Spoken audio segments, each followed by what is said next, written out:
So, when I told you that the absolute climax of Lazarus rising from the dead, like the highest theological peak of John chapter 11, wasn't actually the moment the dead man walked out of the tomb. Yeah, that usually catches people off guard. Right. And what if I told you that you and honestly thousands of other pastors might have been preaching the climax of that incredible narrative entirely wrong? Just completely missing the point. Exactly. Just because you missed a single tiny, like easily overlooked linguistic speed bump buried in the grammar. It's wild, but it changes the entire homiletical landscape. I mean, when you realize that the physical resurrection in that story is actually treated by the author as, well, a secondary consequence. Not the main event. Right, not the main event at all. We are going to get into exactly how that works today on this deep dive, and it is going to blow your mind. But, I mean, to understand how we missed something that massive, we kind of need to talk about the concert hall first. The symphony analogy. I love this one. Yeah, it's so helpful. So usually when you sit down to listen to a live symphony, you have a baseline expectation of dynamics, right? You expect a journey. You definitely don't expect one continuous blare of sound. No, of course not. You hear the delicate, isolated trill of a lone flute setting a very specific, quiet scene.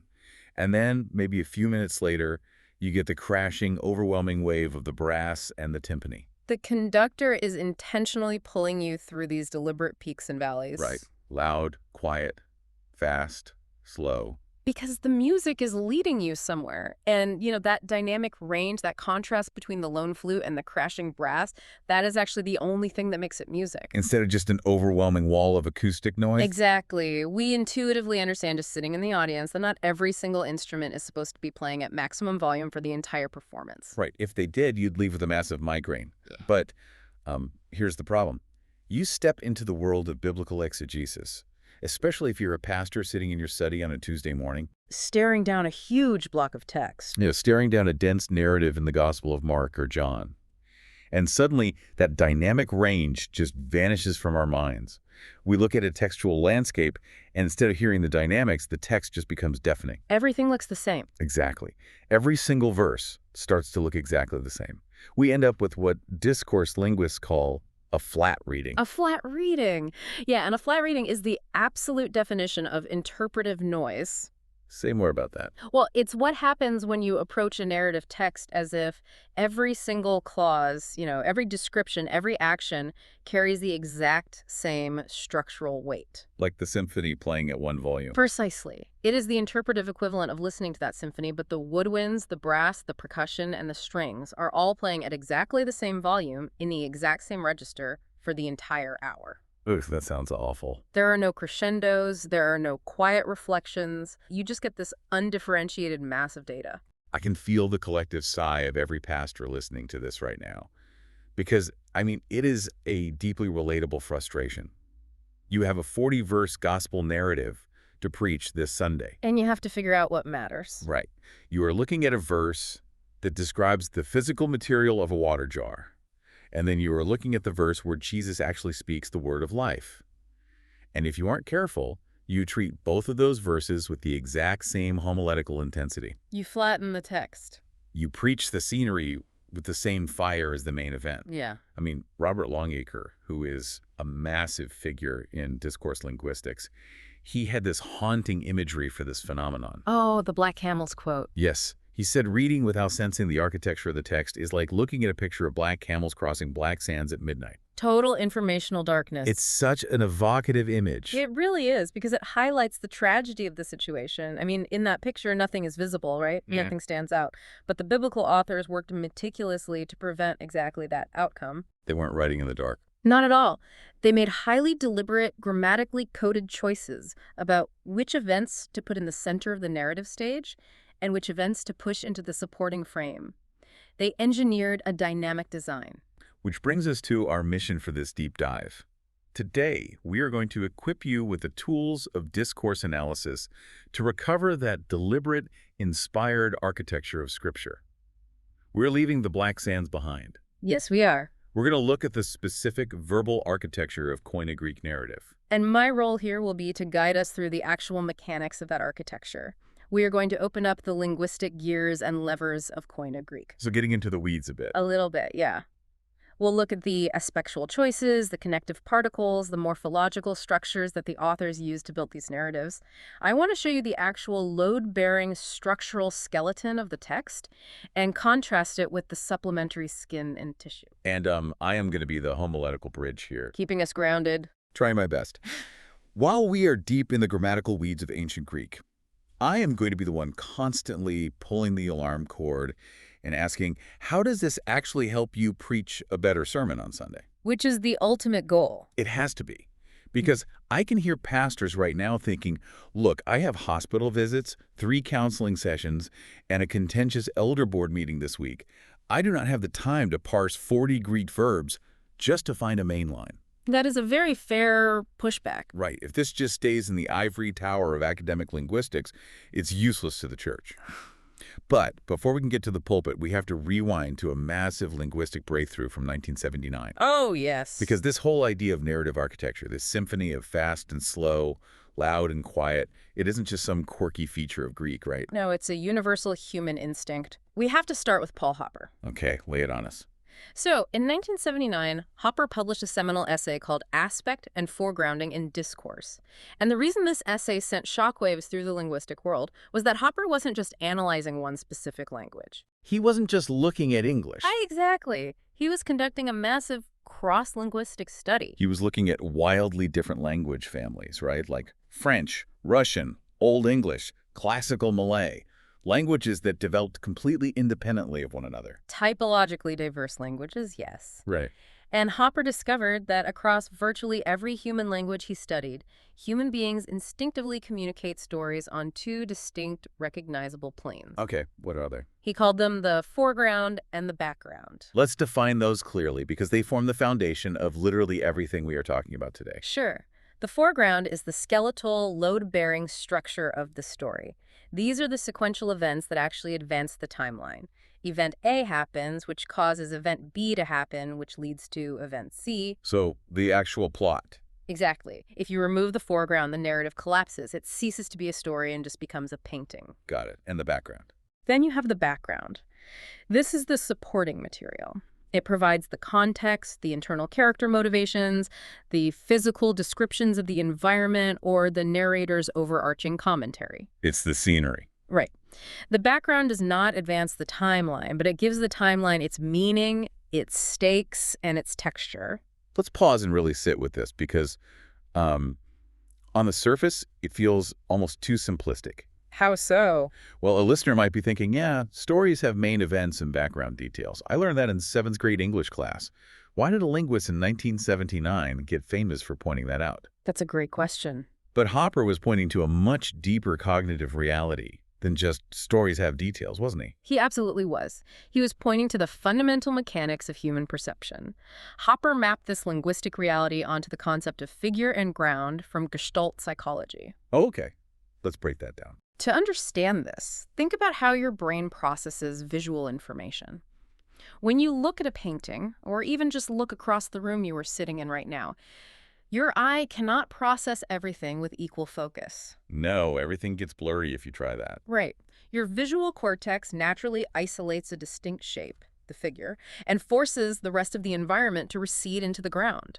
Your brain absolutely requires that contrast, those edges, to make sense of the visual data. Without edges, you are just looking at a blur. Exactly. Like that famous optical illusion with the Rubin vase, you know the one? Oh, where it's a vase or 2 faces? Yes. You either see the white face in the center, or you see the 2 black silhouettes of faces looking at each other on the sides. But your brain cannot focus on both the vase and the faces at the exact same time. It's cognitively impossible. One has to be the figure, and the other has to become the background. That is a brilliant illustration. And Hopper's monumental insight was that human language encodes this exact perceptual universal. We don't just see in figure and ground, we speak and write in figure and ground. So it's built into how we talk. Yes. Narrative figures, the foregrounded sequential events, are deliberately constructed to pop against their narrative ground, which is the descriptive background material. If an author doesn't provide those edges, the reader's cognitive load becomes way too heavy. The mental model of the story breaks down. Okay, I have to challenge this because I know how a lot of us operate in this study.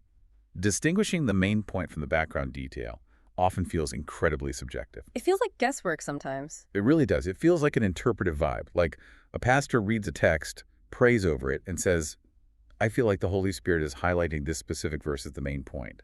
You're telling me Hopper proved this isn't just a subjective feeling. Hopper proved it is mathematically and grammatically verifiable. It is absolutely not a vibe. Authors do not leave this to chance. They hard-code the edges into the grammar. Hard code them. Give me an example. Take French prose, for example. When a French author wants to mark the high-focus, timeline-advancing foreground events, they use the passé simple tense. Okay. But when they want to provide the background stits and scenery, they switch to the imperfect tense. It is a mechanical, grammatical switch. The reader's brain registers the 10th shift and automatically categorizes the information as either figure or ground. So the grammar itself is actively managing the reader's attention. Universally. In Russian, perfective verbs advance the storyline, while imperfective verbs hold the background. It gets even more fascinating when you look at Old English. What do? Anglo-Saxon monks didn't use verb tenses to do this, they used word order. Subject-verb order marked the background context, while verb-subject order marked the main foregrounded events. Wow. Hopper even analyzed classical Malay and showed that what traditional grammarians had mistakenly labeled as a passive voice prefix was actually a dedicated foregrounding marker driving the realist narrative forward. That is wild. So whether you are a 12th century monk writing in Old English, a 19th century French novelist, or an ancient Malay storyteller, your brain is doing the exact same architectural work. The exact same. You are using the tools of your specific language to tell the audience, look here, not there. This is the skeleton. That is the skin. Because grounding is a cognitive necessity, event B cannot happen until event A is complete. That contingency, that forward momentum has to be grammatically signaled so the audience doesn't get lost in the dark. So bring this back to our listener. Once we recognize that humans universally code stories this way, that we have this shared, unavoidable cognitive need for figure and ground, the million-dollar question becomes, how exactly did the authors of the New Testament encode this in Koine Greek? That's the real question. Right. If I am staring at the Gospel of Luke, how did Luke flip the grammatical switches to manage my attention? To answer that, we have to move from Paul Hopper to the scholar who has done the most rigorous work adapting Hopper's universal framework specifically for the Greek New Testament. And who is that? That is Constantine R. Campbell. His discourse model is the essential baseline for any exegete who wants to read the Greek text with attention to its macro-level design. And right out of the gate, Campbell tweaks Hopper's terminology, right? He moves away from foreground and background. He does, and the terminological shift is incredibly helpful for visualizing the text. Campbell uses the terms mainline and offline. I love that shift. Mainline feels like a highway. That is the exact metaphor Campbell employs. The main line is the primary highway of narrative travel. You are driving straight to the destination. You're making good time. Exactly. As you read, the author will frequently take you on subsidiary branching roads. Those would be the offline material, the scenic routes where you learn about the characters or the setting. But you can't stay on the scenic route forever. Right. You must eventually return to the mainline highway to keep the story moving forward to its conclusion. Let's open the hood on Campbell's model. How is the main line actually built in Koine Greek? What is the skeleton made of? We need to get technical for a moment, but, keep it grounded for the preacher. Absolutely. The skeleton of the Greek narrative, the mainline highway, is driven primarily by the aorist indicative verb. Ah, the famous aorist. Every first-year seminary student's best friend and worst nightmare. It is the workhorse of the Greek narrative. But to understand how it functions as the main line, we need to talk about verbal aspect, not just tense. Okay, aspect versus tense. The aorist carries what linguists call the perfective aspect. In Greek, perfective aspect means the author is choosing to view an action from the outside as a complete bounded whole. Let's use an analogy here to make sure we're nailing the concept of aspect. Tense tells you when an action happens, right? But aspect tells you how the author wants you to view the action. Yes. Think of perfective aspect like looking at a parade from a helicopter hovering 1,000 feet in the air. Oh, I like that. You aren't focusing on the individual float moving past you. You see the entire parade from beginning to end as one discrete, bounded event. Got it. You just see the whole thing at once. Exactly. Because the perfective aspect views the action as a bounded whole, it is the ideal grammatical tool to represent discrete events in a sequence. Snap, snap, Snap. moving down the timeline. Right. Each aorist verb on the main line snaps a new completed event into place. It propels the reader forward through narrative time. Jesus arrived, he saw, he spoke. Each of those aorists is a structural pillar. They are the load-bearing walls of the cathedral. Okay, so the aorist indicative is the mainline highway. That is the forward momentum. What about the branching roads? How do we get off the highway into the offline material? Campbell identifies two distinct levels of offline material. Offline level 1 is carried primarily by the imperfect indicative verb. And the aspect shifts drastically here. It does. The imperfect indicative carries the imperfective aspect. If the perfective aorist is viewing the parade from the helicopter, the imperfective is standing on the street corner watching the parade happen right in front of you. You're in the middle of it. Yes. It views an action from within as an ongoing, unfolding process. Because of this internal continuous viewpoint, the imperfect naturally represents the background. It paints the picture. It provides the simultaneous states, the progressive actions, the descriptive details. It is the acoustic paneling of the cathedral. It gives the mainline events their texture, but it does not advance the timeline. So, to put them side by side, Yeah. if the aorist mainline says, Jesus walked into the temple, the imperfect offline says, the crowds were pressing around him. Perfect example. The walking moves the timeline forward. The pressing crowds are the simultaneous texture happening around the walking. Precisely. The forward march of the timeline pauses while the imperfect paints the scene. But Campbell goes even deeper. There is an offline level too. Another level. Yes, this is the domain of the perfect and the pluperfect indicative verbs. Level 2. The basement of the narrative. Campbell memorably calls this the background to the background. The pluperfect establishes events and states that are even further removed from the main action. It's reaching back in time. Right. It provides retrospective context. It explains the historical circumstances that created the already present background that frames the mainline event. It is the most remote strand of the discourse. Hey, I am pulling the alarm cord. Uh-oh. This is where the homiletical stakes get incredibly high.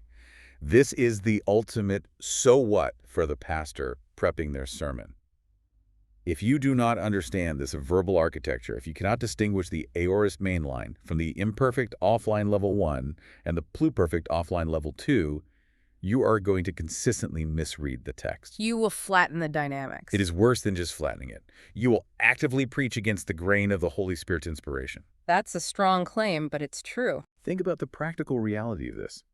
If you give equal homiletical weight to a descriptive imperfect background clause, the scenery, and an aorist that marks the turning point of the story, the highway, you are actively deleting the biblical author's intended paragraph breaks. You're erasing their structure. You are taking an eraser to his italics. You will stand in the pulpit and preach a 20-minute impassioned point on an explanatory parenthesis as if it were the main event of the narrative. And in doing so, you will likely miss the actual theological climax entirely because it will just blend in with the descriptive context. Yeah. You are taking the carefully composed symphony and turning it back into a wall of noise. Exactly.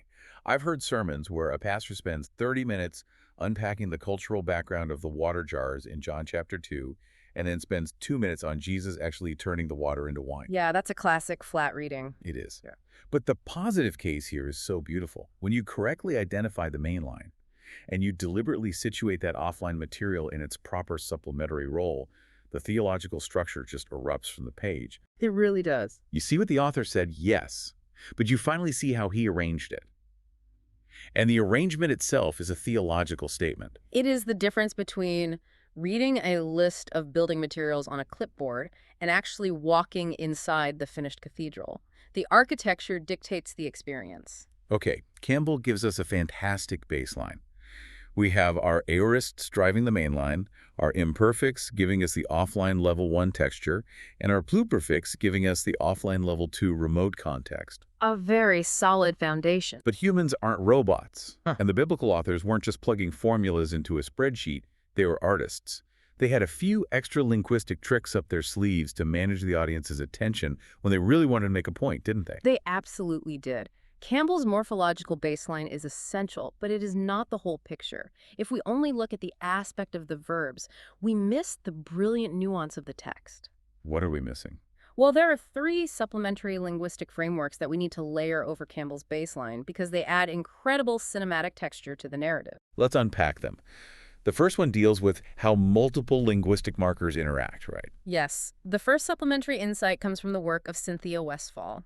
She introduces a concept called zones of turbulence. Zones of turbulence. That sounds like a warning from a pilot right before the plane drops 100 feet. It functions very similarly in a text. It is a narrative storm.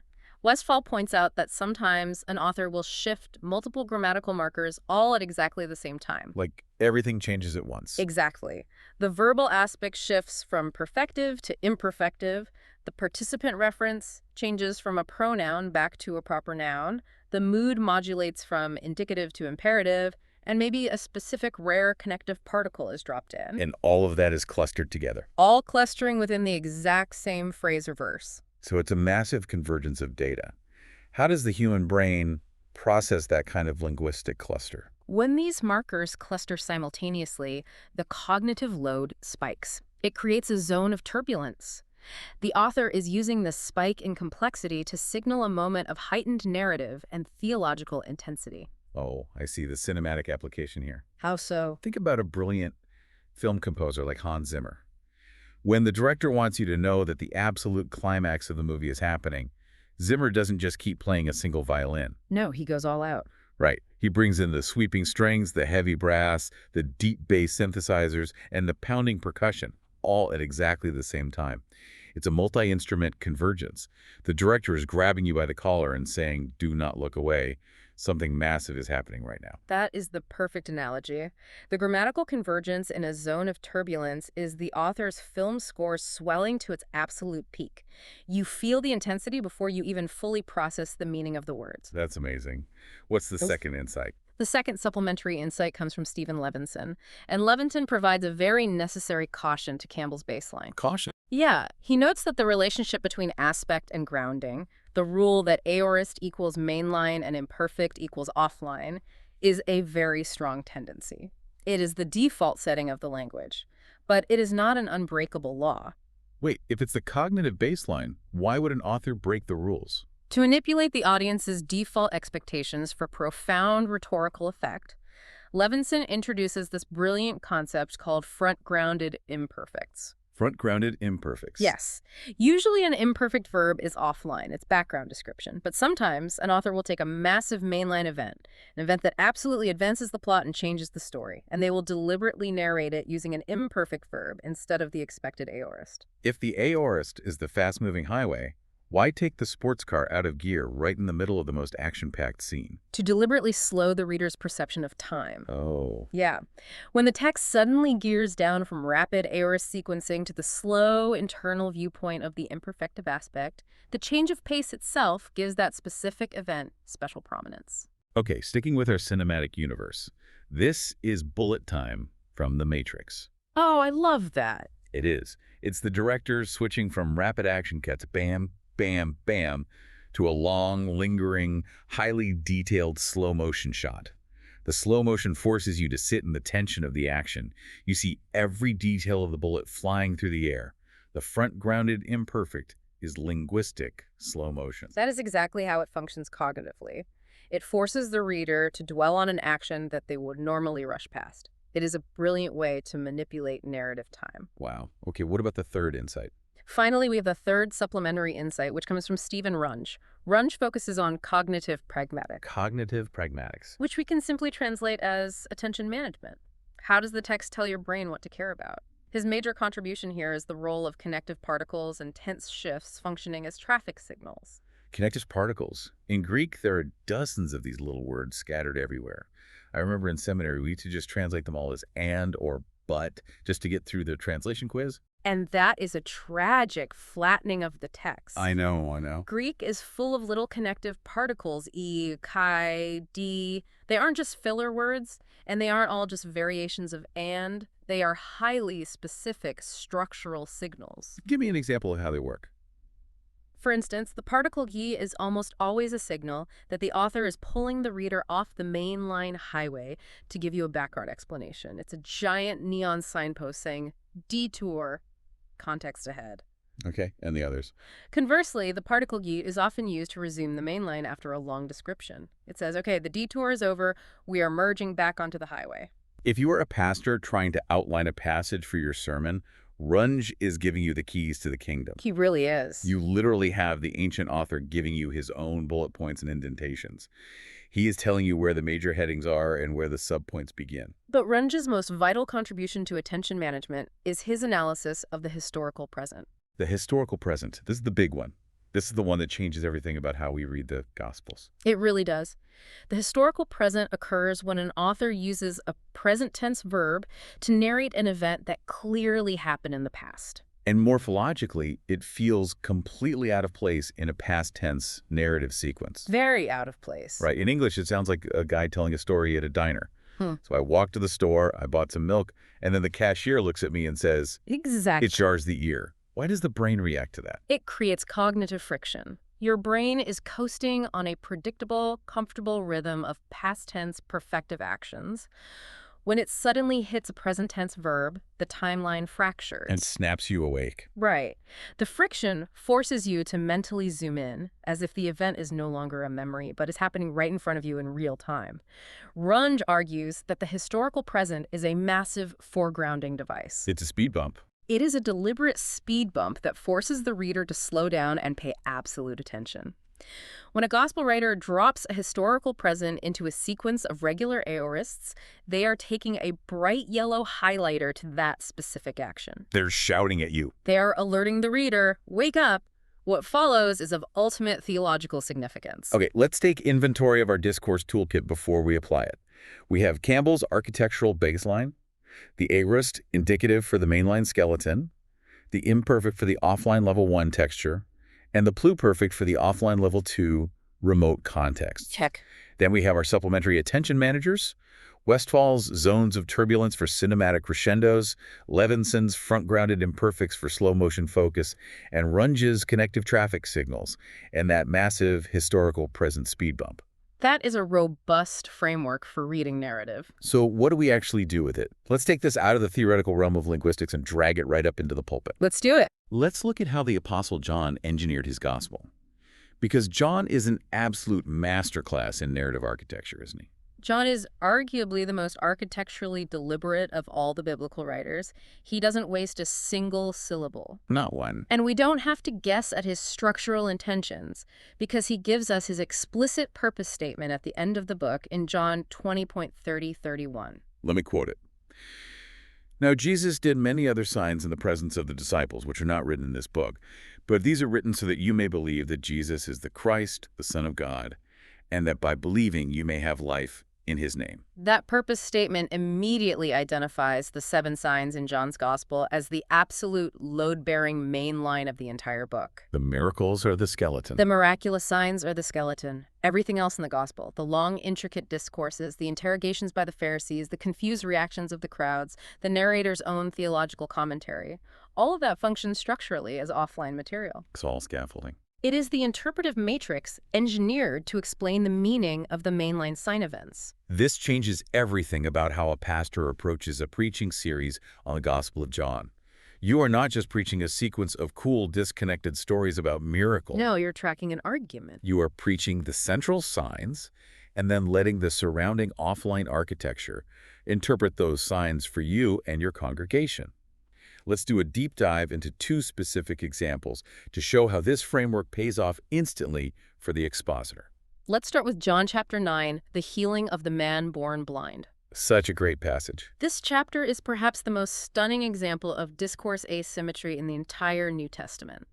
Let's look at the actual mainline event, the physical healing itself. The miracle. Yeah. The moment of divine power. I mean, we expect this to take up pages of text. But it doesn't. If we track the verbs, the mainline sequence is shockingly brief. How brief? In verses 6 and 7, John uses a rapid-fire sequence of aorist verbs. Jesus spat, which is iptus. He made mud, epicing. He anointed the eyes, evisions. And he commanded the man, epte. Okay, that's 4. Then the man went eighth, and he washed in besta. 6 aorist verbs, 2 short verses. And the result is immediate.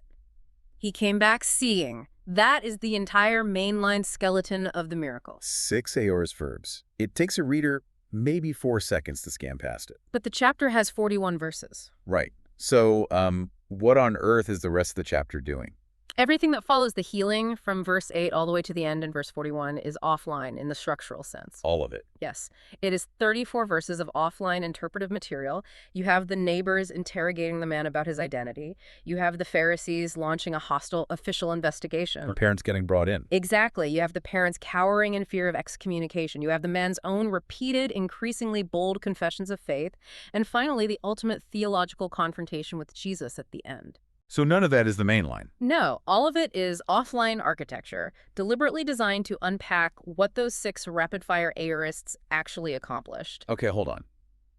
If I am a pastor and my congregation is hurting and they need a message about God's power to heal physical ailments, are you telling me I shouldn't preach the miracle? Because it sounds like you are saying the physical healing isn't the point. I am saying the discourse structure proves that John did not write the chapter primarily to emphasize the mechanics of physical healing. If he did, he would have dwelt on it. The structure is a theology. And the homiletical gold here is blinding. If a pastor gets up and preaches a 40-minute sermon obsessing over the mud and the spit and the physical washing in the pool of Siloam, they have completely missed the architectural point of John 9. They've focused on the wrong thing. They have preached the 2-verse main line and totally ignored the 34-verse theological exposition that the author actually prioritized. The grounding architecture proves John's true theological aim. Physical sight is restored in a brief, uncomplicated instant. 6 aorists. Boom, boom, boom, the man can see physically. But the spiritual sight. Exactly. But the acquisition of spiritual sight, the man's cognitive journey from calling him the man called Jesus in verse 11 to declaring he is a prophet in verse 17 to finally falling down and saying, Lord, I believe in verse 38. That is a long, contested, messy, grueling journey. The offline material proves that the grueling journey to spiritual sight is the actual drama of the chapter. That is what you preach. Yes. You preach the 34 verses of structural weight. You show your people that gaining physical sight is easy for Jesus, but bringing a human heart to true spiritual worship requires surviving the interrogation of the world. And first-century readers listening to this read aloud in the assembly would have felt that intuitively. Because they heard the aspect shifts. Exactly. Their brains would have processed the rapid-fire, perfective action of the healing, followed by the deep, lingering, imperfective slow burn of the aftermath. The verbal architecture forced them to focus on the spiritual journey. That is just incredible. It totally reframes the text. Okay, let's look at an even more famous text. Let's go to John chapter 11, the resurrection of Lazarus. The big one. This is the climax of the 7 signs. How does John use our discourse tools here? John 11 is John's masterpiece of grounding technique. It illustrates every single dimension of the framework we've discussed today. To understand how John builds the climax, we have to look at the massive amount of offline preparation he does before the miracle even happens. He is laying down the foundation. He is setting the stage. He is digging the basement.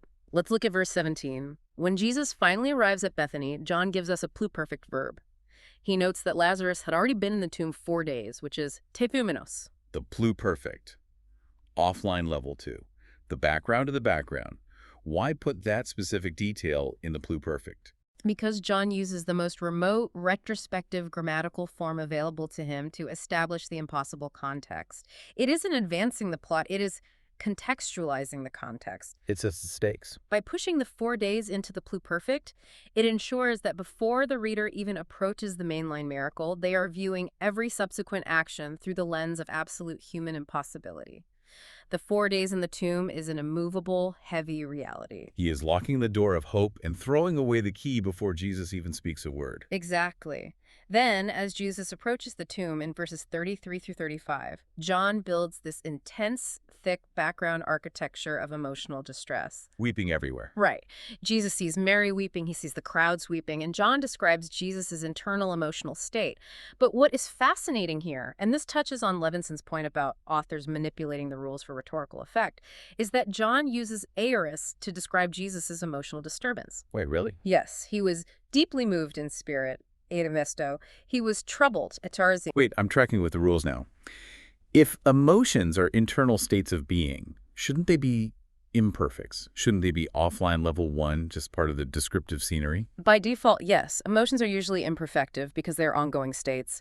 But John deliberately forces them into mainline form aorists here. To make them events. Exactly. He elevates the compassion and the anger of the Son of God to the status of narrative events. He treats Jesus' empathy not just as background color, but as a load-bearing theological fact that drives the timeline forward. And this linguistic choice leads directly to verse The 35. famous trivia answer, the shortest verse in the English Bible. Jesus wept. In the Greek text, it is incredibly stark. It is a single aorist verb preceded by a noun, atuisos. So it isn't aorist, it's perfectly on the main line. It is, but look at its environment. It is a tiny, isolated, aorist structural pillar, completely surrounded by a massive ocean of offline descriptive context. Surrounded by the weeping. Yes, the imperfective weeping of the crowds, the long offline history of Mary and Martha, the crushing four-day pluperfect reality of the tomb. This is Hopper's figure and ground. This is the Gestalt psychology playing out right in front of us. Yes. The reason Jesus wept carries such immense, crushing structural weight is precisely because of the heavy background framing it. It pops against the background. Exactly. The brevity and the perfective aspect of that single aorist event contrasts so sharply with the dense, ongoing offline material around it that it lands like a physical blow on the reader. Wow. You don't need a deep lexical word study on the Greek word for wept to explain the power of that verse. Its power doesn't come from the dictionary, it comes from its architectural placement. I just get chills. I mean, the one who is the resurrection and the life stands before the impossible, perfect reality of death, and he weeps a perfective aorist tear. It is a complete, bounded event of divine sorrow. That is exactly it. That we'll preach every single Sunday. But the scene isn't over. We still have to get Lazarus out of the grave. And here is where John deploys the ultimate highlighting device, Runge's speed bump. The historical present. Right. Jesus arrives at the tomb. He tells them to remove the stone. The stone is removed, airon, which is an aorist. And then in verse 43, we reach the climax of the sign. But John doesn't use an aorist here to describe Jesus speaking. He uses the historical present. The cognitive friction. Jesus cries out with a loud voice, and John writes, he says, lege, the historical present. It rips the reader out of the past tense and drags them into the immediate present. And then comes the spoken command, Lazarus, come out! And what follows that explosive command, the man who had died came out iklein. And what verb tense is that? Let me guess. Just an aorist? It's just a regular aorist. Oh my goodness. Think about what this means. The physical exit of the dead body from the tomb, like the zombie moment, is just treated as a regular aorist on the main line. It's just the next event. But the spoken command of Jesus gets the historical present highlighter. You see it perfectly. The homiletical gold is staring us right in the face. I asked at the beginning of the show, what is the climax of the resurrection of Lazarus? A flat reading, listening to the symphony at one volume, says the climax is a dead guy walking out of a cave. Which is how it's almost always preached. Right. But the grammatical architecture says the true climax, the theological summit of the event, the thing John highlights with the grammatical speed bump, is the spoken word of the Son of God. It's the voice. The physical resurrection is just the inevitable, ordinary aorist consequence of the historical present command. The word of command is the theological center.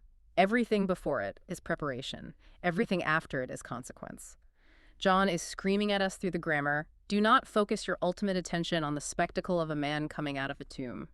Focus on the sovereign voice that commands life into existence out of the void. When you see the text this way, you realize this isn't just academic pedantry. Right. We aren't just nerding out over ancient Greek verb paradigms so we can sound smart in a commentary or impress an elder board. Not at all. It is fundamentally an issue of how we view Scripture itself. I strongly believe that. This entire methodology is inherently an expression of a high view of Scripture. If we actually believe what we say we believe, if we stand in the pulpit and declare that all Scripture is breathed out by God, that it is verbally and plenarily inspired, then we have to believe that the Holy Spirit superintended these discourse-level choices. Every single one. The deployment of an aorist versus an imperfect in John 11 is not a linguistic accident. The strategic drop of a historical present right before Jesus yells, Lazarus, come out, is not a stylistic quirk. These are intentional, divinely crafted features of communication. To build on that, I would argue that tracking this architecture is an act of profound reverence. Reverence, I like that. It allows pastors and students to engage the text with both structural and theological integrity. To read carelessly or to just flatten the text because you are in a rush to write your sermon on a Saturday night is ultimately a failure of attention. A failure to listen. Right. It is a failure to listen to the God who chose to speak, not through a flat list of propositions, but through the rich, dynamic, architectural medium of human narrative. It's treating the magnificent cathedral like a random pile of bricks. And the tools we've discussed today, Campbell's mainline and offline, the imperfects, the pluperfects, the zones of turbulence, the front-grounded imperfects, these are simply the map by which the careful interpreter navigates that cathedral. We aren't deconstructing the text. Exactly. We are trying to hear it with increasing clarity, exactly the way its divine author intended it to be heard. So, to the listener, to the pastor prepping for Sunday, doing this hard, behind-the-scenes grammatical work matters. It is gritty, it is technical, and yes, it takes time you feel like you don't have. But it pays off. The payoff is immense. Yeah. It means that when you finally stand in the pulpit, you're not just giving your congregation a loose, vague summary of a Bible story. You are helping them hear the text exactly the way the Holy Spirit moved its author to write it, with all its crescendos, all its deliberate pauses, and all its climaxes perfectly intact. You are finally playing the symphony the way it was written. We have covered a massive amount of ground today. We journeyed from the frustrating, deafening noise of the flat reading and Robert Longacre's nightmare of the black camels crossing black sands at midnight. To Hopper's universal discovery. Right, that human cognition everywhere demands stories built with figure and ground. And then we translated that universal psychology into Koine Greek through Constantine Campbell's framework. The perfective aorist indicative mainline highway and the imperfect and pluperfect offline scenery. And we layered in the cinematic tools. Westfall's zones of turbulence for intense crescendos. Levinson's front-grounded slow-motion imperfects. And Runge's historical present speed bumps. And we saw how the Apostle John used every single one of these tools to build the breathtaking theology of John 9 and John 11. The architecture truly is the theology. We found the skeleton and the skin. So, as we wrap up this deep dive, I want to leave you with one final thought to mull over as you approach your text this week. Think about the symphony. Think about the dynamics. And then think about the passages in the Bible you historically skim over. We all have them. You know the ones. The genealogies, the geographic parentheticals, the long descriptions of crowds, the verses that just feel like boring, repetitive details or tedious background. We are so prone to rush past them to get back to the action. Because we want the main line. Right. But what if? What if those offline verses are actually the divinely placed acoustic panels of the text? What if they were perfectly engineered by the author so that when the mainline truth finally drops, it echoes perfectly in the hearts of your congregation? That changes everything. Don't rush the background. The acoustics matter. Enjoy the symphony.